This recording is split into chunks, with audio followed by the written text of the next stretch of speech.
Hello and welcome to Dad and Swebb Talk Sports. I'm Swebb. And I'm Dad.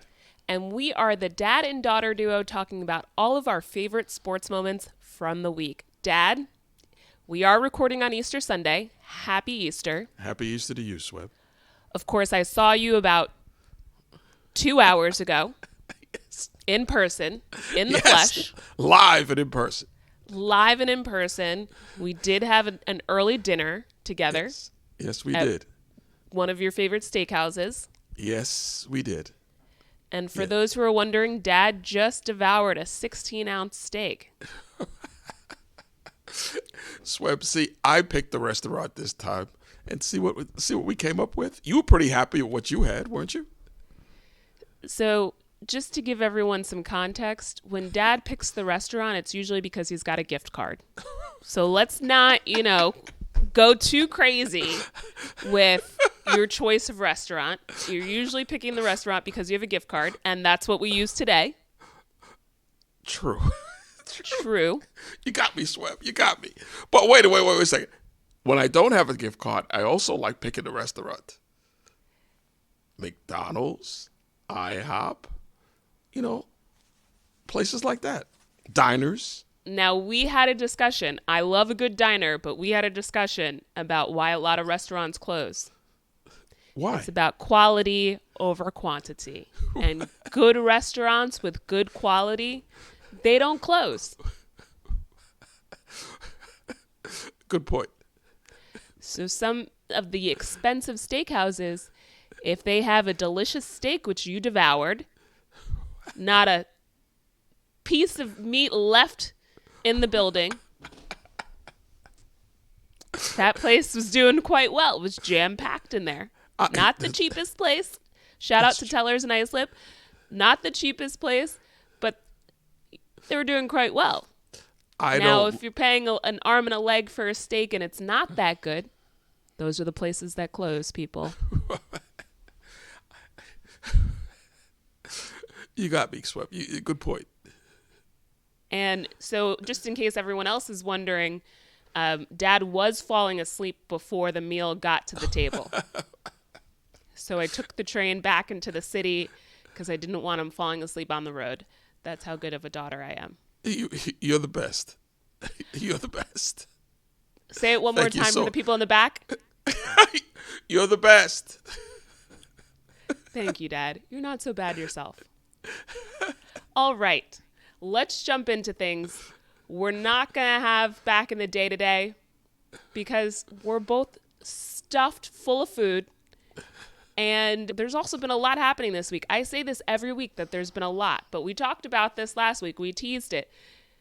MLB opening day is this week. We had March Madness, the Sweet 16 and Elite 8. What else do we have? The Knicks and the Rangers seasons are winding down. So there is a lot of action, and we have things to cover. Now, we're going to start low, and then we're going to go high. So we're going to start with March Madness. Just get it out of the way. UNC got beat by Alabama in the Sweet 16 on Thursday. Yeah, they did. I took some game notes, Swebb. Go ahead. All season, Carolina has a few guys that are good scorers and can shoot. And they did a tremendous job during the season while they won the ACC regular season, came in first place, because they controlled these tight games at the end, and the right people took the right shots at the end. I'm going to take you back to the 6:42 mark of the fourth quarter of the second half. Carolina was up 72-79. Mr. Baycott, 6'11" center. And I hate doing this because these are kids. And these aren't professionals. These are kids. So I'm not going to get too I don't want to bash kids, okay? I don't think it's right. There's a lot of pressure. And as a father of two kids that played basketball in high school, son who played basketball in college, there's a lot of pressure on these kids. Games are on TV. These arenas are sold out. And they're everybody's right on top of the court. So I don't want to bash kids, but I got to spit out some facts. At the 6:42 of the second half, Carolina was up 72-79. 6'11" center missed a dunk. Alabama gets the rebound, goes down, scores, and gets fouled. They were able, and the game kind of turned at that point. Now, in the next 5 minutes or so of the game, every time Carolina got the ball, they gave it to R.J. Davis, first-team All-American guard, combo guard, and he had an off night shooting. He had his worst game of the year. But what he did do was he would drive, get fouled, go to the free throw line, hit his free throws. So Carolina's up 85-84, 102 to go. And that strategy was working for 5 minutes. He was going to the free throw line, he was hitting his free throws. Carolina was staying. Let's take one step back, just one big giant step back in the game. So UNC loses 89-87. The first half, both teams shot over 50%. So just to set the scene for the entire game, the defense, if both teams are shooting over 50% from the field and also from the three-point line, then the defense is not really doing its thing the way that it should. So True. that is one piece. RJ Davis, yes, first-team All-American, an incredible player, had put the team on his back in numerous games, had an off-night shooting. Towards the end of the game, he was able to get to the free throw line. He's also, I think, has the best free throw percentage in the history of UNC basketball. I think he might be first or second in the nation in NCAA. So, for him to get to the basket and get fouled and end up at the line is just as good as hitting a 2-point shot. You're also stopping the clock in those moments. So I'm not going to bash him either. I think what happened in the first half is when he was missing shots, there were other guys on the team that aren't typically shooters that were hitting shots, right? So you had shots, Elliot Cadeau, the freshman starting point guard. What's his name? The backup guard. Trimble. Seth Trimble also hit shots. They are not shooters. And they were hitting 3-point shots in the first half. So fast forward to the second half, now those shots from those guys weren't falling in, and RJ Davis's shots still weren't going in as well. So now that was a bit of the shift as well. I also want to say Alabama had a very well spread out offense in terms of they actually play a very similar style to UNC. They get the rebound, they push the ball up the court. There are lots of fast breaks. The game is actually very exciting because the ball was just going back and forth, up and down the court, almost like an NBA game in terms of lack of defense and a lot of offense and just going back and forth. But Alabama had a well-balanced attack. I think they had 3 or 4 guys in the high teens, low 20s by the end of the game in terms of points scored for the game. So Carolina really got beat at their own game. But go ahead. I cut you off, but I just wanted to also set the scene there. Well, you did a great job of setting the scene because that's exactly how the game went back and forth, back and forth. So Carolina, 102 to go. Carolina's up 85-84, and they deviated from what they've been doing to keep them ahead and what they've been doing all season. Late in games, the ball should be in the hands of guys that are good free throw shooters, good shooters, and have the experience. Well, the ball found one of their backup power forwards, and he was wide open at the 3-point line. And with 102 to go, he took a shot, missed it. Grant Nelson, who had the game of his life, 6'11", big man from Alabama by way of North Dakota State, they got the rebound. He went down, hit a layup, and got fouled. And they went up 80 in the high 80s from the free throw line as well, which is incredible for a big man. Yep. And they went up 87-85. Carolina calls a timeout. Carolina throws up a shot, misses. Another shot, misses. That was pretty much the game. Yeah. And then Jalen Nelson got Withers fouled. really He had hit 2 no. more free throws, went up by 4, and then Carolina scored 2 points at the buzzer. And that was it. And Jalen Withers really had no business taking that shot from the top of the key. That's not his game. I didn't even look because the season's over now. If that might have been his first attempt from the behind the 3-point line all season. He hit about 4 or 5 all season. Okay, and it's one of those shots though. If it goes in, he becomes a legend. But they got away from what got them there, which was really running the offense through R.J. Davis and Armando Bacot, getting the other team into foul trouble and letting R.J. Davis or Armando Bacot be the ones that are hitting or at the free throw line. So, not their season. What hurts more is the fact that Clemson made it to the Elite Eight, although they were knocked out by Alabama. And Duke and NC State are currently playing to make it to the Final Four. So one of those two teams, both that we dislike, is going to end up making it to the Final Four. The other 3 teams have already clinched their spot. Alabama, as I mentioned, UConn, and Purdue. Right now, you and I are tied in our bracket challenge. But of course, you had all 4 seeds, 4 number 1 seeds going to the Final Four. I had UConn, Purdue, UNC, and Kentucky. So now we both only have 2 teams left that have made it to the Final Four. But I picked UConn to win the whole thing. You picked UNC. So I'm going to do better in this because by the looks of things, it's shaping up to be a UConn-Purdue matchup in the national championship. Hey, don't count Alabama out. I'm not going to count Alabama out, but those guys are tenacious, and they have a tremendous coach. I had to look at their record during the game, and I was like, how did they lose 11 games on the season? Because they're a very good team with a lot of skilled players that can hit shots. You mentioned it. You actually set the stage last week. You said Alabama's a tough team. They've got a lot of athletic guys, and they can shoot. And we saw it firsthand. So, and they throw caution to the wind. They play aggressive. They play aggressive. Right. That's what can get them into foul trouble sometime. But they play aggressive. They don't play like they're afraid and let's see what happens. They're going for it. It was actually a great game to watch. We were on the wrong side of things. It was a fun game nonetheless. And by tomorrow, when everyone gets to see this episode, we will know who gets that 4th spot, NC State or Duke. Either way, we're not rooting for them. So we'll see what happens there in the Final Four.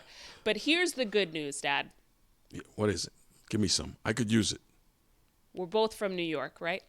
Yes. And now we've talked about other teams that we root for. True. So, our New York teams are doing quite well right now, aren't they? Yes, they are. So let's jump into baseball, shall we? Because we need to bring this back up. All right? The Yankees. How about those Yankees? Let me just say, we said we'd cover the Mets. They're 0-3 on the season, people. They'll play their game on Monday against Detroit. Good luck to the Mets. That's about all we need to cover there. Now the Yankees, the team that we root for. Your number 1 team of all the teams that you root for. Well, hold on. Before you jump off the Mets, they're 0-3, but they have a few of their big hitters that haven't started hitting yet, that will hit. Lindor hasn't started hitting. He's one of the best players in baseball. Alonso just started heating up a little bit yesterday and a little bit more today. Great. Let me stop you right there.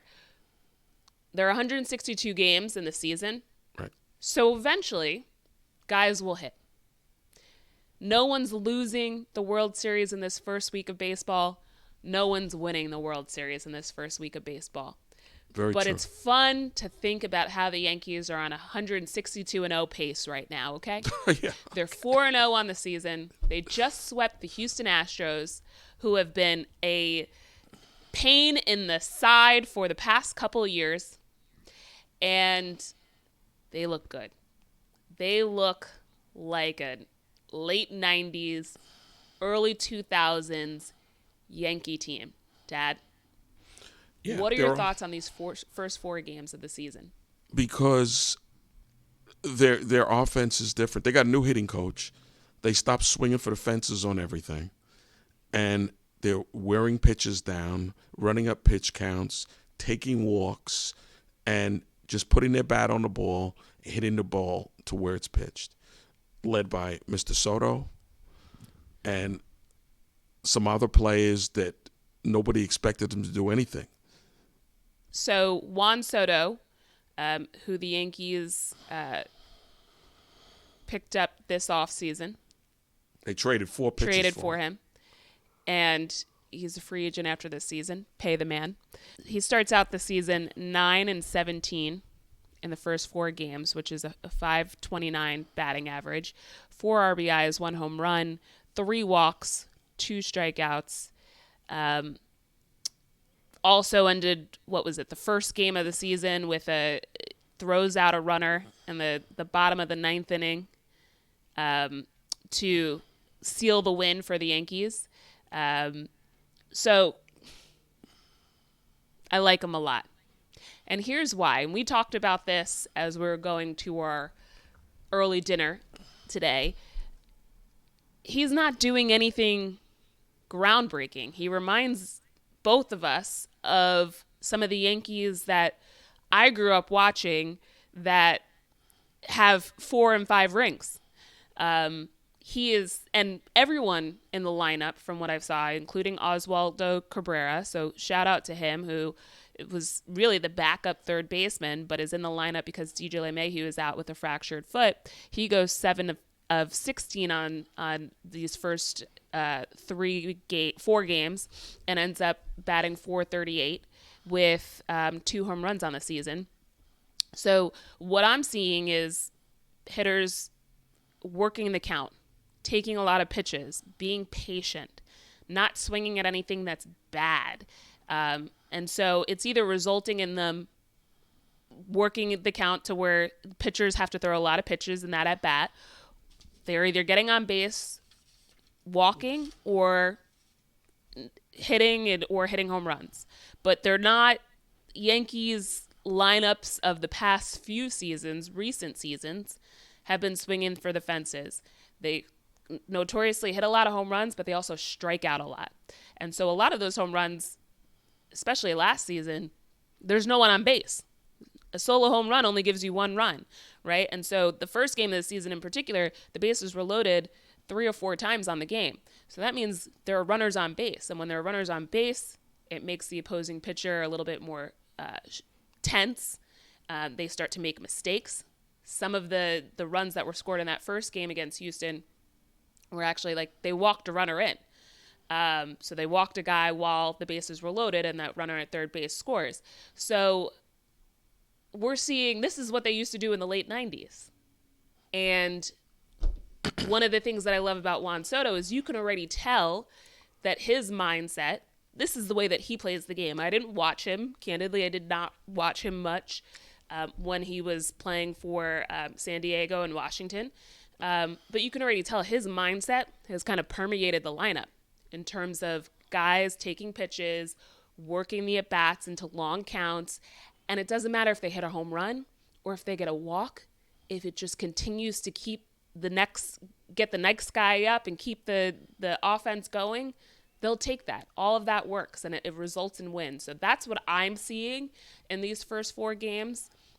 Dad, anything else you want to add? No, that's exactly right.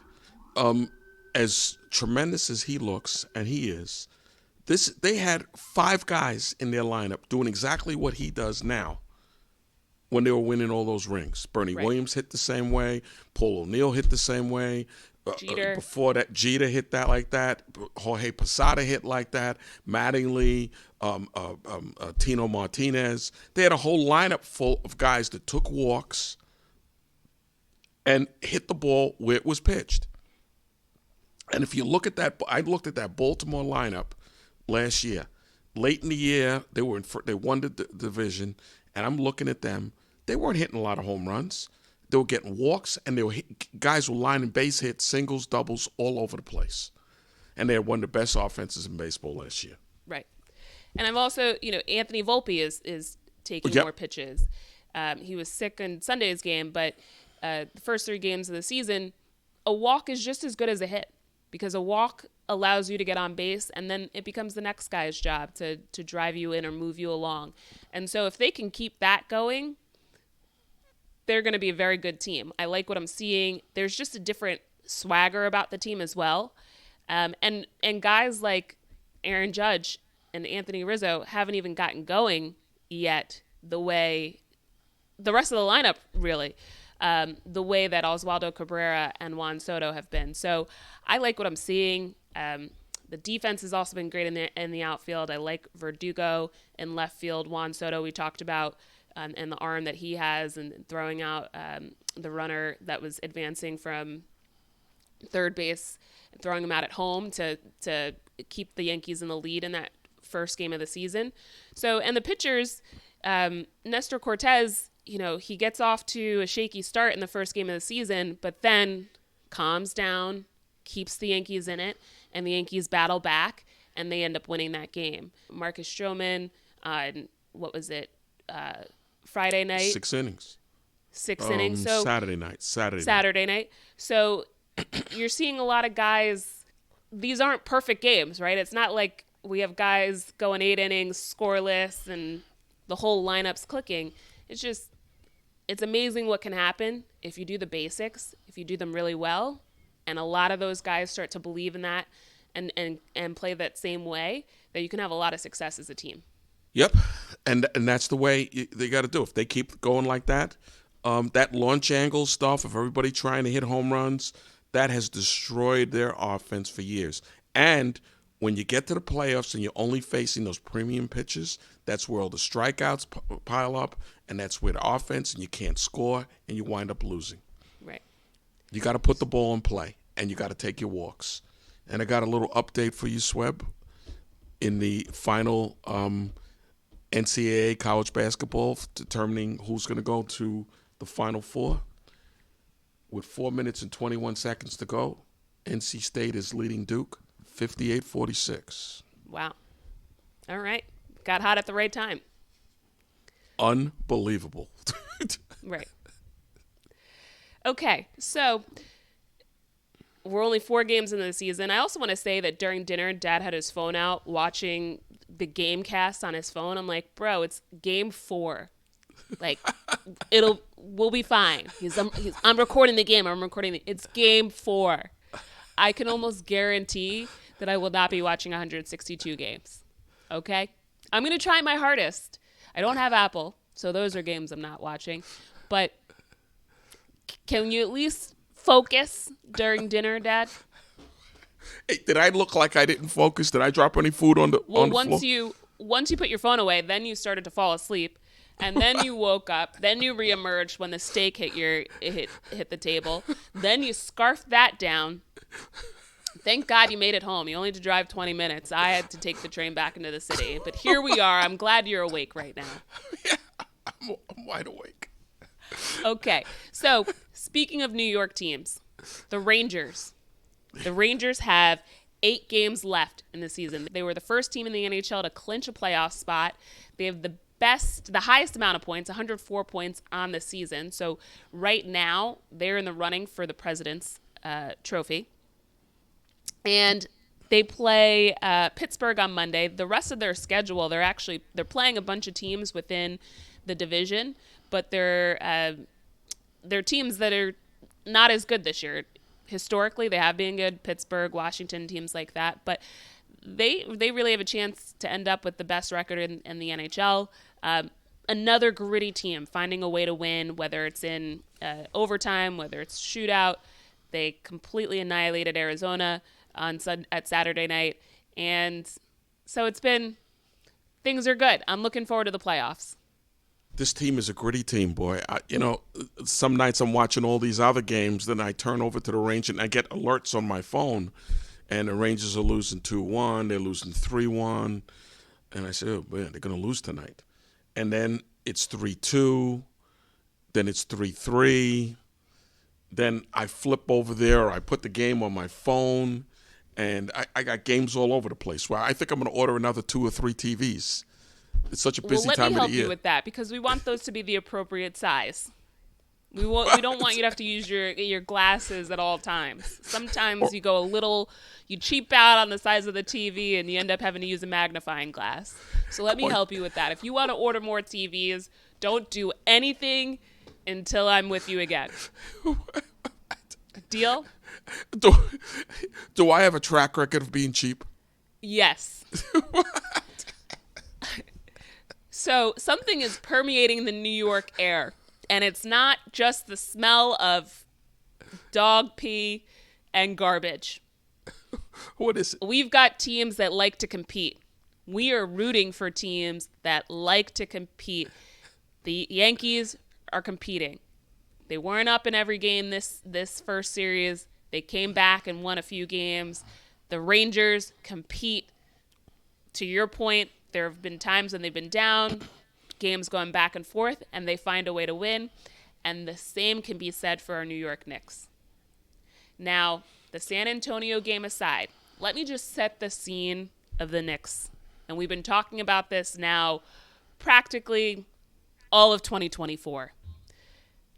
The Knicks have injury problems. The roster is not at its full capacity right now, but they're finding a way to win games or at least be in games. And the Knicks right now are in the 3 seed position in the Eastern Conference. Now, they are 2.5 games behind Milwaukee. They actually have the same close in record as Cleveland, but they're up on them, I think, through tiebreak, and also because they've played a few less games. But the Knicks have 9 games to go. They're playing right now as we speak. Yep. They're playing the Oklahoma City Thunder. The challenge here with the Knicks is while the Rangers are playing teams that are inferior to them to end the season, the Knicks have a pretty tough schedule in these last 2 weeks of the season. But they have a legitimate shot, and the fact that we're even talking about a 2, 3, or 4 seed with this roster not playing together since the start of 2024 is incredible, right? So they beat Detroit, which we said, terrible team. Toronto, not much better. I think they had 4 starters out this week when the Knicks played them. San Antonio is not a great team, but they got down early in that game, and we've seen a few games like this throughout the season. They let the game get away from them in the first quarter, then they battle back second and third quarter, and then the fourth quarter, now they're in the game, and sometimes things slip away. If they haven't gotten down by 20 points in the first quarter, maybe things would be different. Jalen Brunson scores 61 points in that game, but they go on to lose. So just overall, what are your thoughts on the Knicks as we go into this last 9 games, including Sunday night against Oklahoma City, these last 9 games of the season? Listen, I've said it for the last month. If the Knicks can get healthy, I think they can win the NBA championship. And some people are going to say, well, Boston's a great team.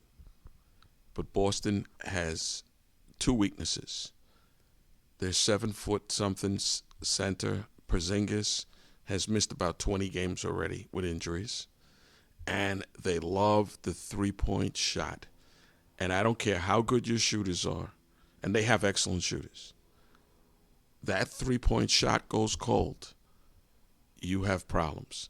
And if the Knicks have their full complement of players, and if they're healthy or close to being healthy, the defense that the Knicks can smack on teams can ride them right into a championship. And they have everything. The Knicks have everything else. They have a great point guard.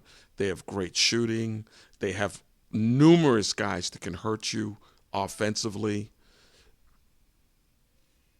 If they can get healthy, and they have like 2 weeks, 2.5 weeks to get healthy. If they can get healthy, they could win the whole thing. Because their team, and they have a real team with a tremendous coach, which is also going to come into play. Coaching is very important in the playoffs, okay? And they could win the whole thing. We'll see what happens.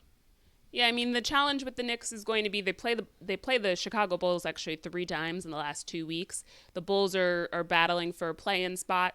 They play Sacramento, who's also battling for a playoff spot, and then they're going to play the Celtics and Milwaukee, who are the 1 and 2 seeds in the East, and they'll play Brooklyn, who they've beaten. But it's going to be a tough. These aren't necessarily teams you want to play towards the end. Sometimes you wish you had played some teams that are no longer have anything to play for. But the big thing here is health. And the fact that they're playing as well as they are, the fact that they are where they are in terms of record and standing is incredible.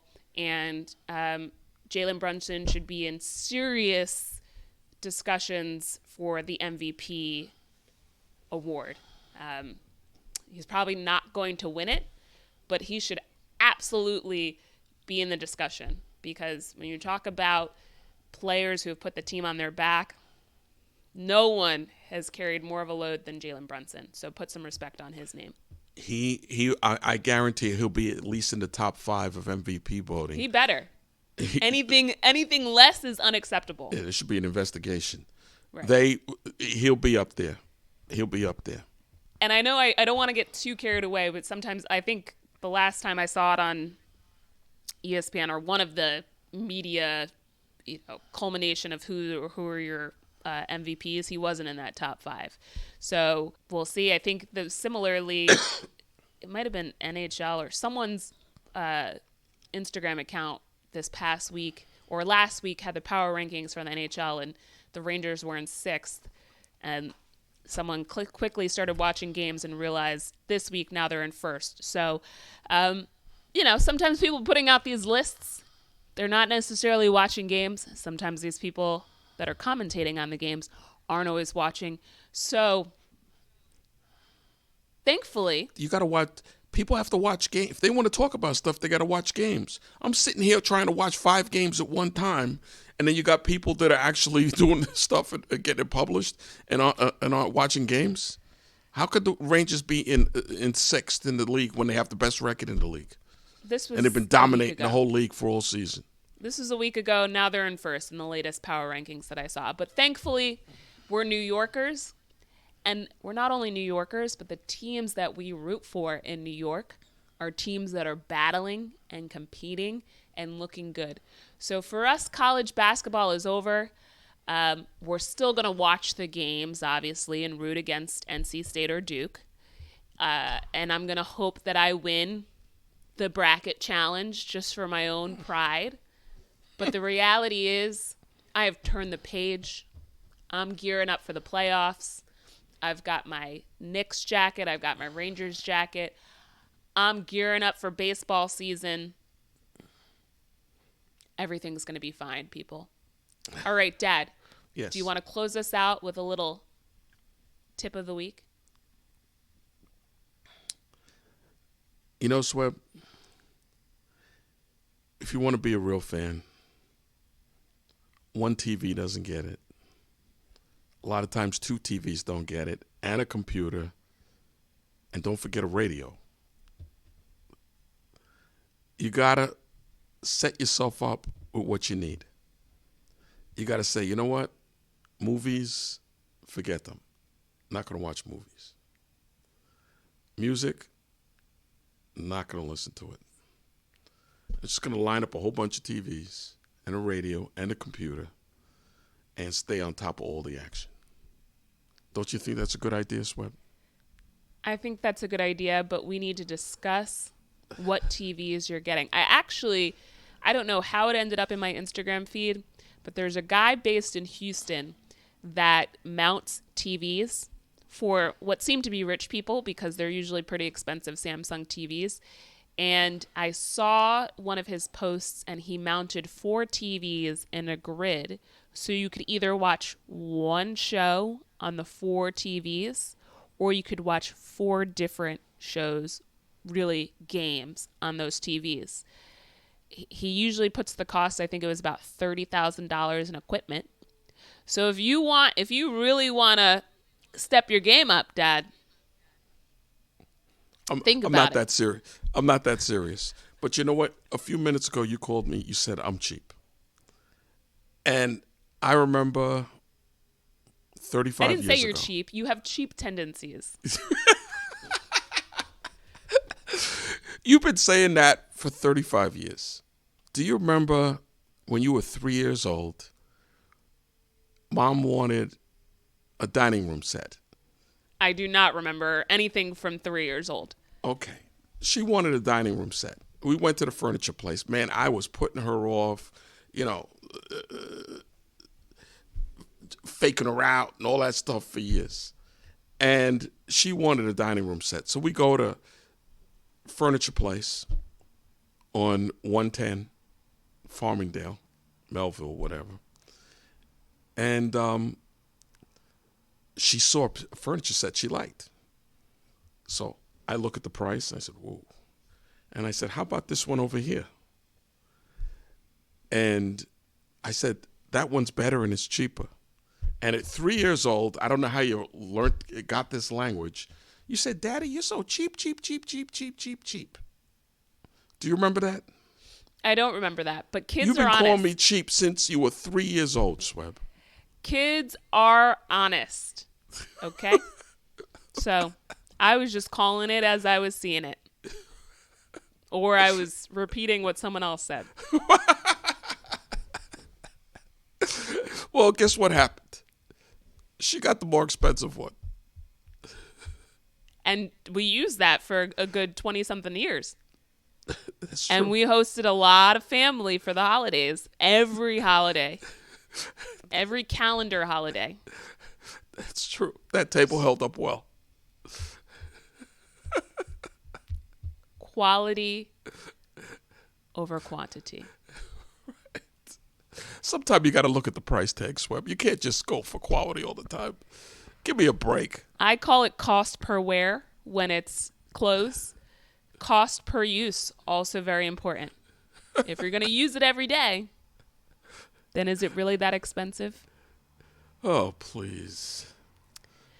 Think about it. So on that note, it's good to be a New Yorker.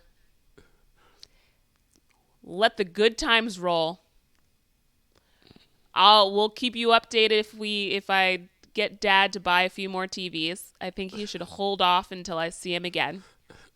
I will. Good. Let the good times roll until football season starts in the fall. Right now, one track mind. It's springtime. We're not worried about the fall. It is springtime. The flowers are about to bloom. Our teams are blossoming, and life is good. So, on that note, make sure to follow and subscribe to Dad and Swebb on social media. We're everywhere. Like and comment on our episodes and share them with friends. We will see you next week. So long. Thank you for tuning in to Dad and Swebb Talk Sports, the show where we cover all of our favorite sports moments from the past week. Don't forget to subscribe on YouTube and Rumble and follow us at Dad and Swebb on Instagram and X. See you next week.